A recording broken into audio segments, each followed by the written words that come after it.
하나님 말씀 열왕기하 1장 9절에서 18절까지의 말씀입니다. 열왕기하 1장 9절에서 18절입니다.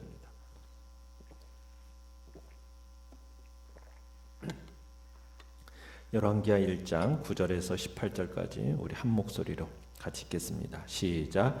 이에 50부장과 그의 군사 50명을 엘리야에게로 보내매 그가 엘리야에게로 올라가 본즉 산 꼭대기에 앉아 있는지라. 그가 엘리야에게 이르되 하나님의 사람이여 왕의 말씀이 내려오라 하셨나이다. 엘리야가 50부장에게 대답하여 이르되 내가 만일 하나님의 사람이면 불이 하늘에서 내려와 너와 너의 50명을 살을지로다 하매 불이 곧 하늘에서 내려와 그와 그의 군사 50명을 살랐더라.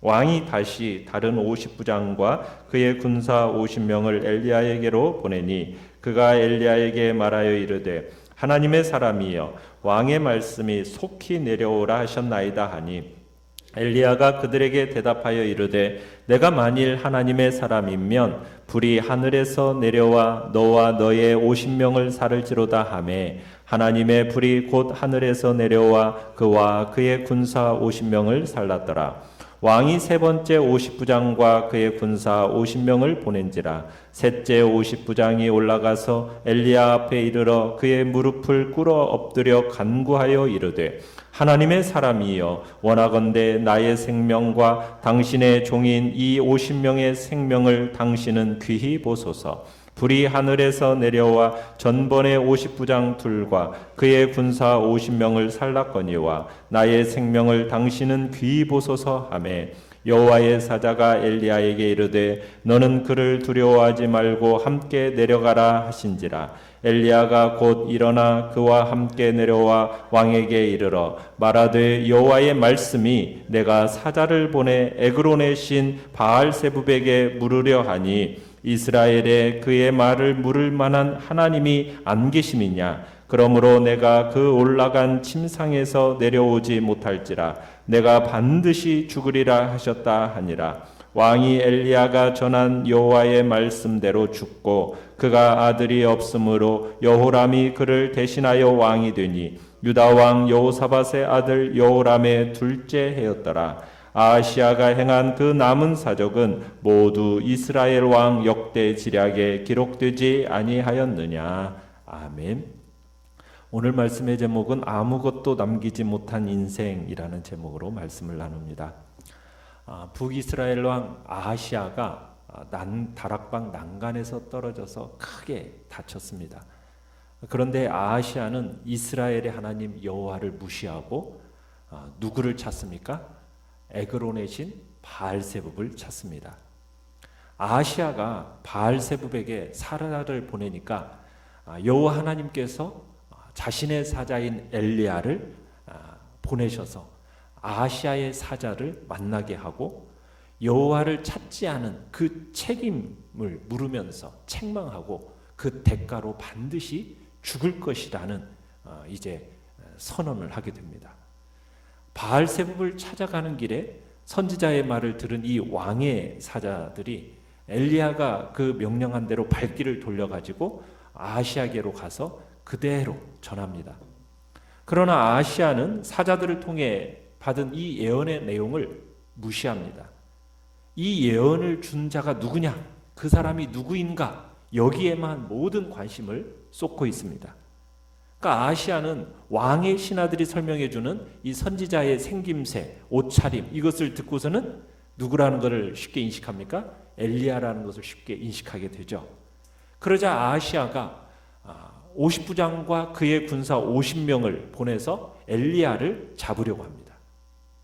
아하시아는 여호와 앞에 회개해야만 살 수 있다는 것을 깨닫지 못합니다. 지금 50명과 50부장을 보낸 이유는 무엇이겠습니까? 그렇게 재수 없는 말을 한 그 전해준 엘리야를 제거하면 문제가 해결될 것이라고 생각한 겁니다. 선포된 말씀의 위력, 그 위력이라는 것은 말씀의 위력은 그 말씀을 전한 사자에게 있는 것입니까? 그 사자를 보내신 하나님께 있는 것입니까?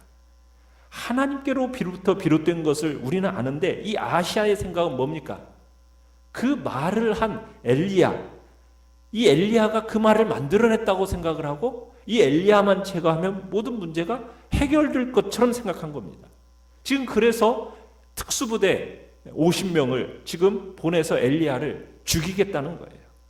참 신앙적인 관점으로 볼 때 어리석은 왕이다. 참으로 어리석은 왕이다 라는 생각이 듭니다. 하나님에 대한 무식함이 그를 이렇게 만든 거죠. 자, 이 첫 번째 50부장이 왔을 때 엘리야는 어디에 앉아 있습니까? 산꼭대기에 앉아 있죠. 자, 왕이 보낸 첫 번째 50부장이 당당하게 엘리야에게 엄포를 놓습니다. 뭐라고 얘기하고 있습니까? 하나님의 사람이여 왕의 말씀이 내려오라. 우리말로 어명이요 하나님의 사람은 당장 내려오시오. 무슨 얘기입니까? 이 원문으로 하면 내려와라는 어떤 거친 명령입니다. 그러니까 매우 대단히 위협적인 지금 명령을 하고 있는 거예요. 만약 엘리야가 말을 듣지 않으면 어떻게 하겠다는 겁니까? 곧바로 군사적인 행동을 취하겠다라는 그런 암시가 포함되어 있는 말입니다. 이 말에 아시아의 신학이 곁들여져 있어요.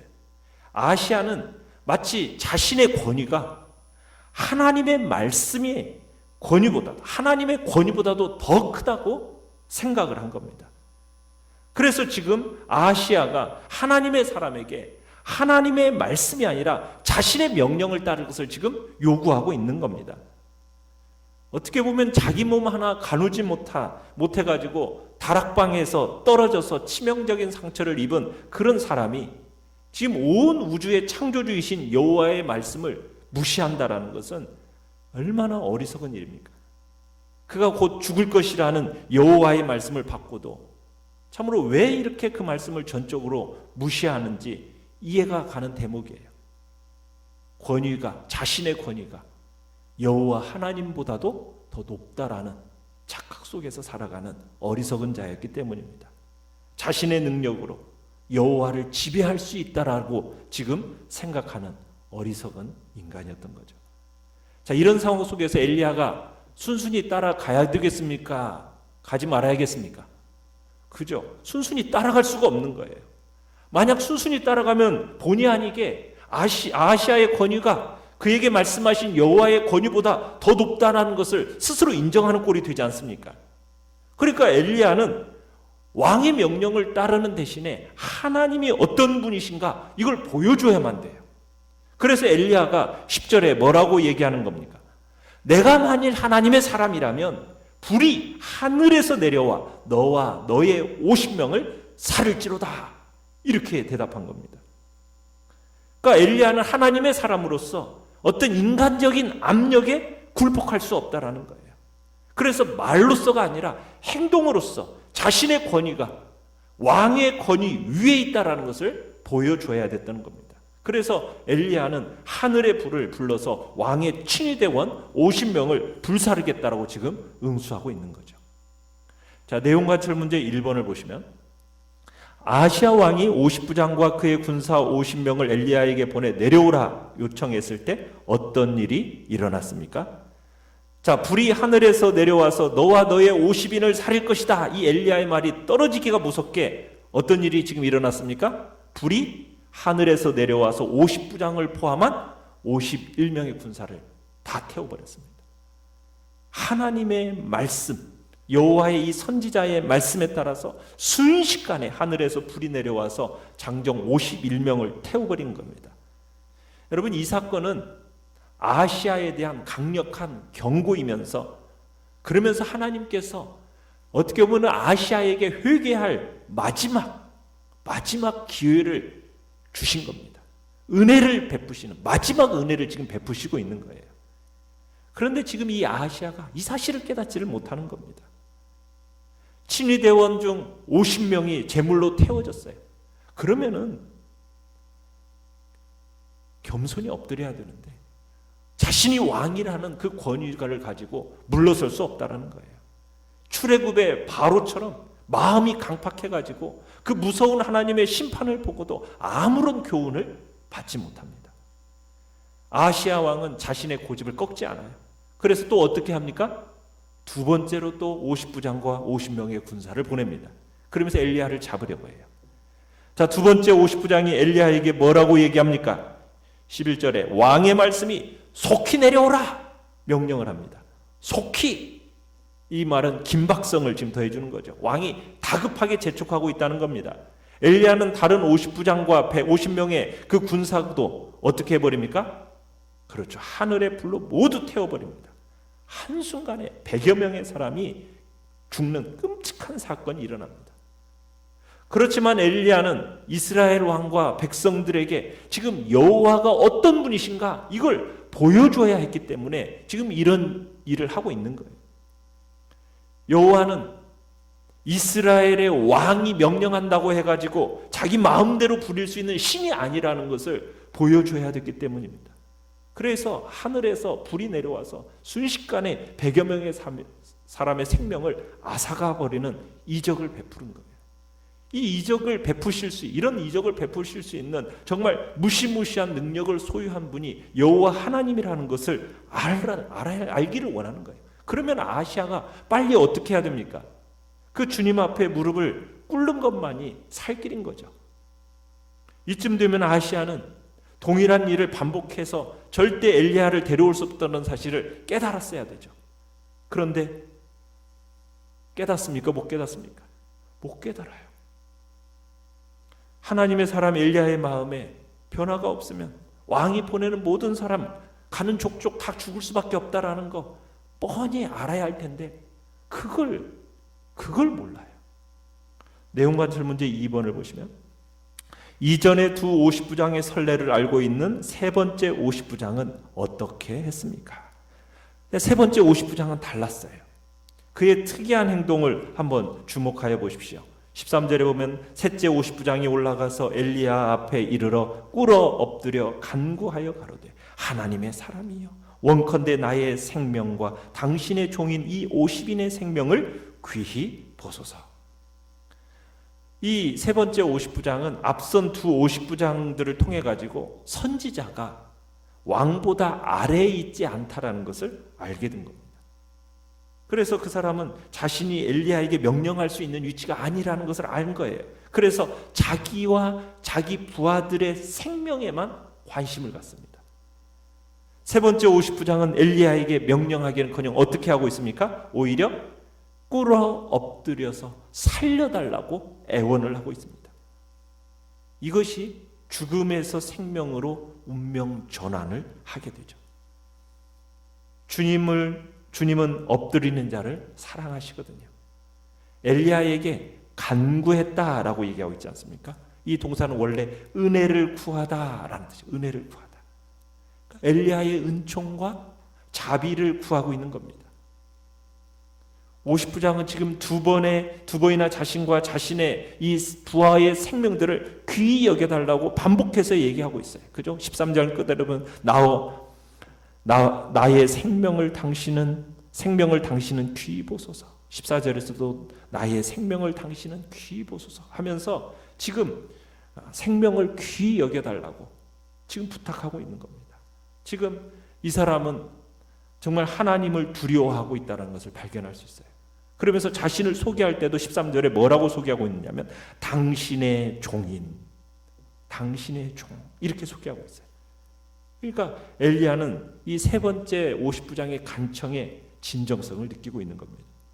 자, 그러자 하나님께서 이 50부장의 겸손을 보시고 그를 친히 여기셨고 여호와의 사자를 엘리야에게 보내셔서 그에게 함께 가라 명령을 하십니다.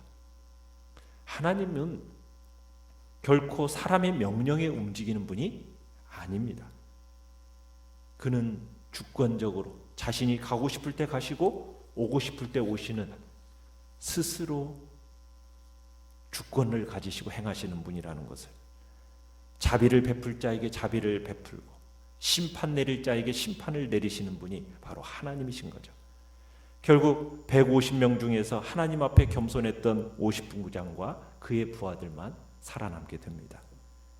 겸손함으로 하나님 앞에서 자기 생명을 보존받게 된 거죠. 그리고 자신의 부하들도 생명을 건질 수 있게 된 겁니다. 겸손만이 사람의 생명을 구할 수 있는 겁니다. 겸손해서 자기의 위치를 아는 사람, 그리고 그런 지도자를 두는 일은 참으로 복된 일이고 자기를 살리는 일인 것을 우리로 하여금 보게 하고 있습니다. 자, 연구와 묵상 문제 3번을 보시면 마침내 왕 앞에 선 엘리야 선지자는 왜 아하시아 왕이 죽을 것이라고 말했습니까? 자, 지금 엘리야가 왕의 명령에 호출된 게 아니라 하나님의 명령에 반응해서 지금 왕에게 갔어요. 아하시아 왕 앞으로 간 엘리야, 자신이 이미 신하들에게 전했던 예언의 말씀을 다시 한번 재확인해 시켜줍니다. 왕이 병든 중에 뭘 했기 때문에, 우상신의 도움을 구했기 때문에 하나님이 진노하셔서 다시 회복치 못하고 죽을 것이다, 이렇게 지금 말씀하고 있는 겁니다. 결국 아하시아는 엘리야를 제거하지 못했을 뿐만 아니라 그 병상에서 같은 내용의 말씀을 선지자의 입술을 통해 다시 들어야 했던 거죠. 4번을 보시면 아하시아 왕에 대한 평가는 하나님을 멸시하다가 아들 하나 남기지 못하고 죽어 동생이 왕위를 이었다는 것밖에 없습니다. 무엇을 느낍니까? 참, 자기 몸 하나 가누지 못해서 다락방에서 떨어져서 치명적인 상처를 입은 사람이 온 우주 만물의 창조주이신 여호와를 무시한다라는 것이 얼마나 어리석은 일인가를 우리로 하여금 느끼게 하는 거죠. 어떻게 보면 아하시아는 병으로 죽었다기보다는 17절의 말씀처럼 엘리야가 전한 여호와의 말씀대로 죽은 겁니다. 여호와의 말씀대로. 그러니까 아하시아가 죽게 된 이유는 여호와 하나님을 무시했기 때문입니다. 그러니까 이스라엘 하나님, 그분은 절대로 무시될 만한 분이 아니라는 거예요. 하나님을 무시하는 순간 어떤 일이 일어나게 되는지를 우리에게 보여준 사건입니다. 아하시아는 선지자의 말대로 즉위한 지 2년 만에 죽게 되었고, 하나님을 멸시하는 자의 말로가 어떠한지를 우리에게 보여주는 사건이요, 그렇게 하나님의 말씀을 무시하면 그 말로가 어떻게 되는지 인간의 어리석음을 느끼게 해준 사건이라 할 수 있겠습니다. 결단과 적용 5번을 보시면 아하시아 왕은 끝내 회개하지 않아 결국 별로 남긴 것이 없이 죽게 됩니다. 오늘 내가 회개해야 할 부분은 무엇입니까? 진정으로 의미 있는 행적과 유산을 남기기 위해 어떻게 살겠습니까? 하나님에 대한 경외감을 갖고 겸손히 우리는 하나님의 말씀을 받아야 하겠습니다. 하나님 앞에 겸손히 생명을 구할 뿐만 아니라 하나님 앞에서의 그 겸손함만이 생명을 구하게 하고 우리로 하여금 남기는 인생을 살게 하는 것이거든요. 우리는 하나님의 말씀을 무시하는 일이 없이 그분의 말씀을 붙들고 겸손함으로 나아가는 것만이 하나님의 은혜를 받는 일이요, 그리고 우리가 남기는 인생으로 살게 되는 것입니다. 오늘의 기도 같이 읽겠습니다. 시작. 귀를 열어 하나님의 책망을 듣고 잘못된 길에서 돌아서게 하소서. 아멘.